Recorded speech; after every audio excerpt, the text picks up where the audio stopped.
Hey guys, welcome to the rest of Unit 3. We're going to be looking at vertical uniform circular motion.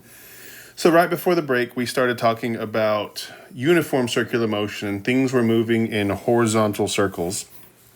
And in this case, we're going to talk about vertical circles. We sort of mentioned them. We thought that things were either heavier or lighter when things were moving in a vertical circle, and we're going to expand upon that idea. And so it's kind of that feeling whenever you drive over a hill or a bump or a dip, you have that sensation that you felt. And what that sensation is the apparent weight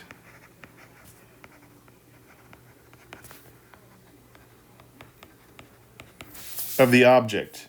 And remember, that's changing due to the normal force acting on you. Remember, the normal force is what the scale says here. That's what the normal force is. And so the apparent weight is often what we draw on our free body diagram as the normal force.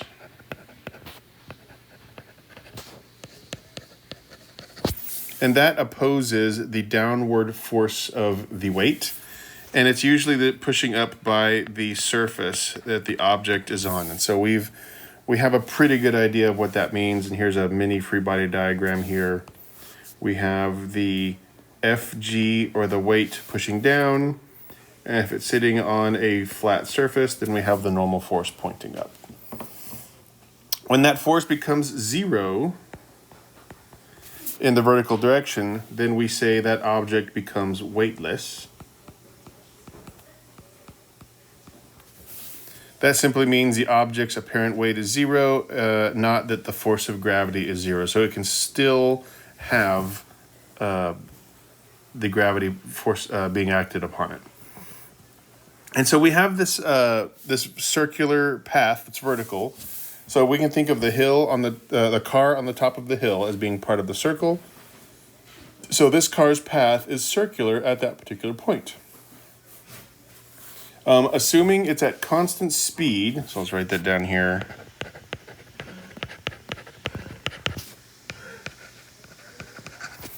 It is in uniform circular motion as it goes over the hilltop.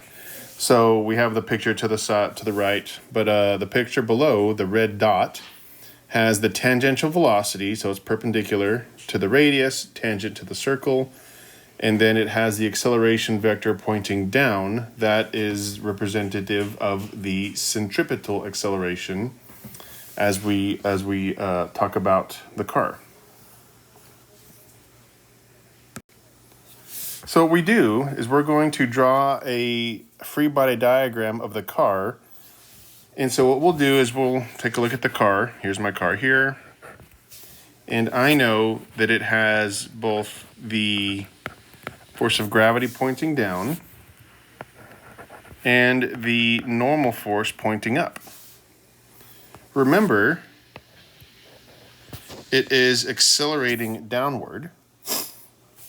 And what happens here is that the interaction of these two forces is what the net force is. And so remember, centripetal force is always going to point down towards the center of the circle.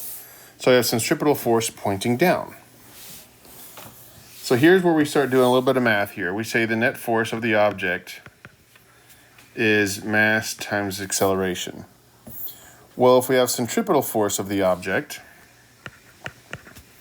it's just mass times a sub c. And remember that centripetal acceleration is v squared over r. So we have that set up in there. So we have all of this set up. What we do now is we're going to apply Newton's second law, try an expression for these forces, making sure that the signs for the forces and the acceleration are consistent.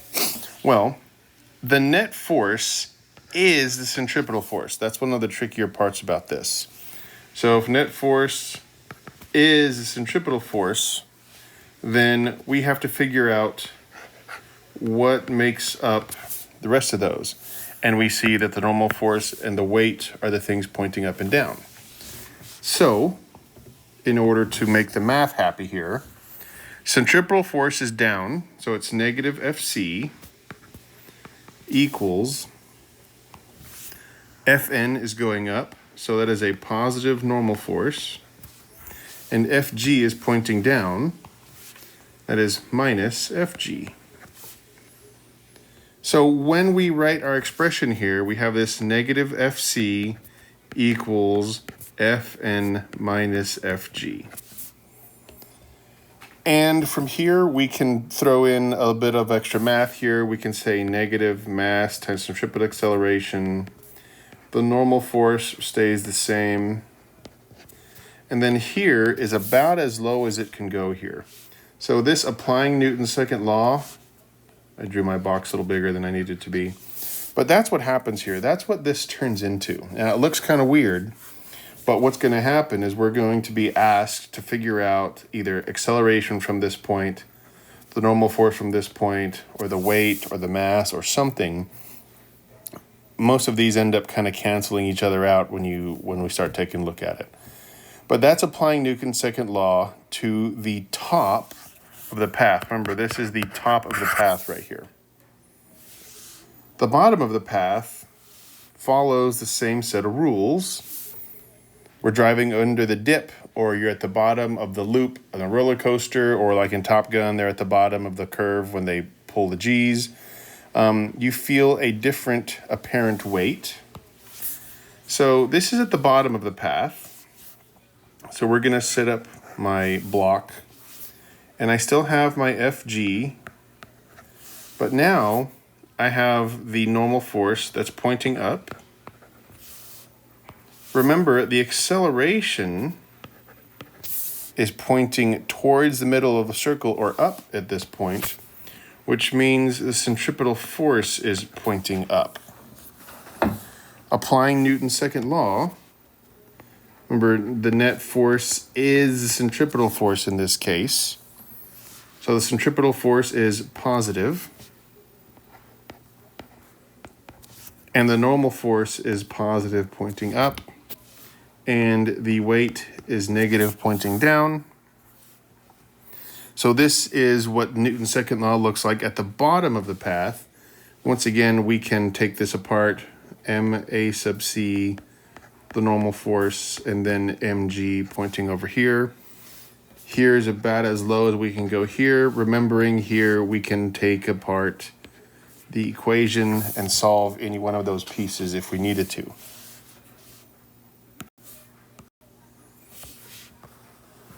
So when we take a look at it, we have these expressions that give the apparent weight of the object. The top of the path looks like this. Once we get the top of the path, here's what we wrote down for the top of the path. We change the right color here. Is negative ma sub c equals the normal force minus mg. The bottom of the path looked like this. Ma sub c equals the normal force minus mg.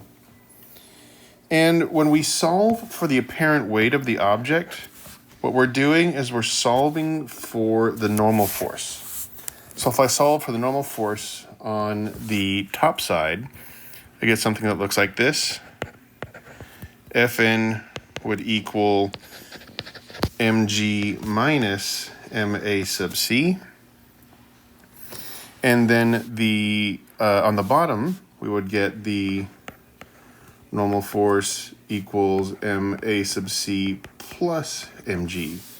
So if we notice how those two guys are set up, we have this addition here and subtraction there on the top and versus the bottom. So that's the thing that tells us whether or not something feels heavier or lighter. We have something that weighs more than it does at the bottom. I'm plussing the mg, or adding the mg and the centripetal acceleration. And at the top of it, I'm subtracting the centripetal acceleration from the weight. So it looks like when those centripetal accelerations and the gravities either oppose or point in the same direction, the object becomes lighter or heavier. So let's run a quick number cruncher calculation here to see what's going on here. We have a bucket of water with a mass spun in a vertical circle with a certain radius, and we're going to figure out what the tension in the rope at the top and the bottom is. So in this case, we have this idea that the tension in the rope is still the same as the normal force. So here's my bucket of water, here's my mass, and we will analyze the bottom here first.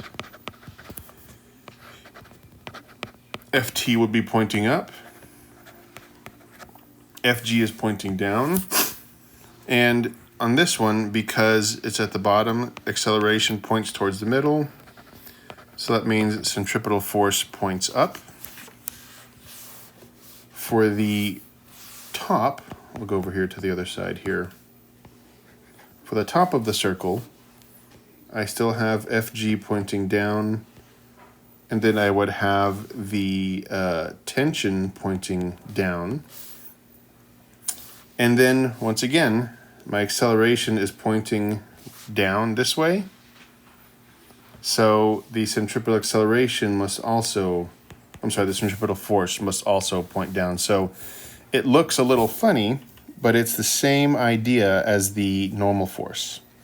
So let's run some numbers here. We'll calculate the tension at the bottom circle. So for part A, net force is centripetal force, and it looks like it's pointing up. So I have Fc is equal to Ft pointing up minus Fg pointing down. And remember, the problem gave me lots of information. It gave me a mass of 2.5 kilograms, a radius of 0.8 meters, and a speed of 3.5 meters per second. And so all of those numbers are going to be inside some of these variables. We'll just have to hunt around for them. So the centripetal force becomes Ma sub c, the tension, and mg. The way the question was worded, once the tension in the rope, we're actually looking for this guy right here. So I would solve for the tension. So Ft would equal Ma sub c plus mg. I don't know the centripetal acceleration, but I know radius and velocity. So centripetal acceleration is v squared over r. So I'm going to plug those in. So my equation looks like this now. Ft equals m v squared over r. That's the centripetal acceleration. Plus mg. Looks like I can plug everything in. The mass is 2.5. The velocity was 3.5 squared. The radius is 0.8. The mass is 2.5. And the gravity was 9.8, like always. So I get the tension at the bottom of the string is about 62.8 newtons at the bottom. For the top, we're going to follow roughly the same idea. I'll use the top in blue here. Notice they're all pointing down. So if the net force is a centripetal force, I have negative Fc, and that is caused by a negative Ft pointing down minus the Fg pointing down.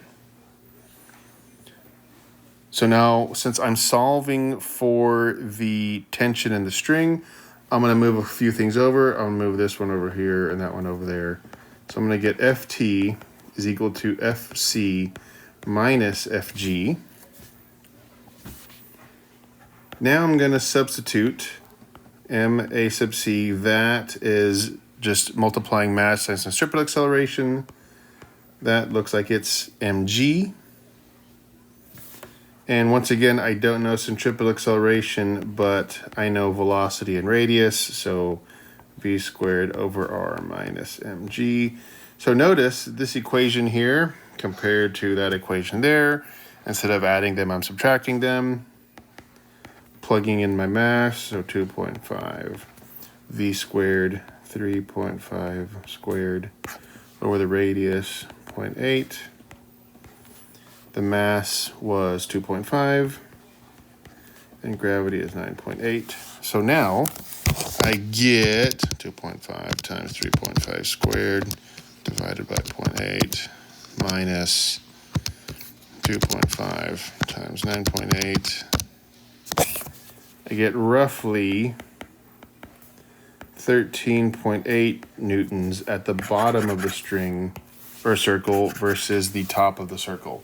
So a significant difference between what that the rope is, or the tension in the string, is whether it's at the top or the bottom. And so that is a numerical analysis of how that actually happens. Instead of just describing sensation, you can throw some numbers at it. All right, so you have your problem set ready to go, and we will work on this further on Wednesday. All right, thanks for watching. Bye.